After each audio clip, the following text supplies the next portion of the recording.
அனைவருக்கும் வணக்கம். இன்றைக்கி நான் சொல்ல போகிறது ஒரு பழமொழியோட கதை தான். நீங்கள் எல்லாரும் இந்த பழமொழியை கேள்விப்பட்டிருப்பீங்க. முதல் நாள் வாழை இலை, மறுநாள் தேயிலை, அடுத்த நாள் தர இல்லைன்னு. அந்த கதையை தான் இப்போ நான் உங்களுக்கு சொல்ல போகிறேன். புதுசாக கல்யாணமான கணவன் மனைவியால் மாமியார் வீட்டில் இருக்க முடியல.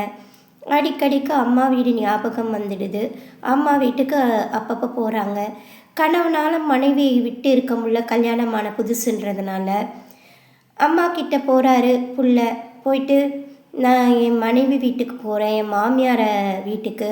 என்னால் என் மனைவி விட்டு இருக்க முடியலம்மா, நான் போய் போகிறேம்மா அப்படின்னு சொல்கிறாரு. நான் இருந்து என் மனைவி எப்போ வராலோ அப்போ கூட வரேன்னு.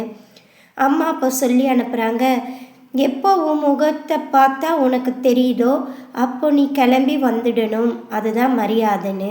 பிள்ளைக்கு ஒன்றும் புரியலை. அம்மா ஏதோ சொல்கிறாங்க, அது மட்டும் மனசில் ஓடிட்டே இருக்குது. இவரும் போகிறாரு மாமியார் வீட்டுக்கு. போகிற அன்னைக்கு ஃபுல்லாக நிறைய விதவிதமாக சமைச்சு வச்சுருக்காங்க. பார்த்த உடனே சாப்பிட்டா ஒரு திருப்தி அவ்வளோ இருக்குது.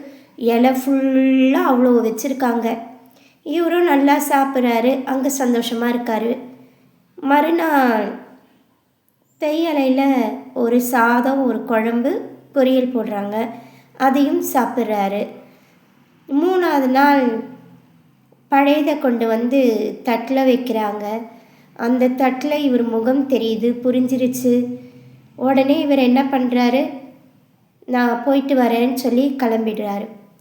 ஒன்று தான் சொல்லுவேன், அம்மா மாதிரி அன்பாக பசியை பார்த்து பிடிச்சதை சமைச்சு வயிறார பரிமாற தினைக்கும் அன்றாட வாழ்க்கையில் பெற்ற தாயால் மட்டும்தான் முடியும்.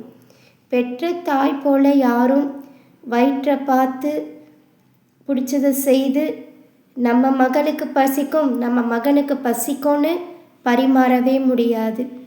தயவு செய்து பெற்ற தாயின் சமையலில் கொஞ்சம் ருசி வேணால் கம்மியாக இருக்கலாம், காரம் உப்பு உரைப்பு வேணால் கொஞ்சம் கூடுதலாக இருக்கலாம், இல்லை குறைவாகவும் இருக்கலாம். ஆனால் அம்மாவின் அன்பு போல யாராலையும் கொடுக்க முடியாது.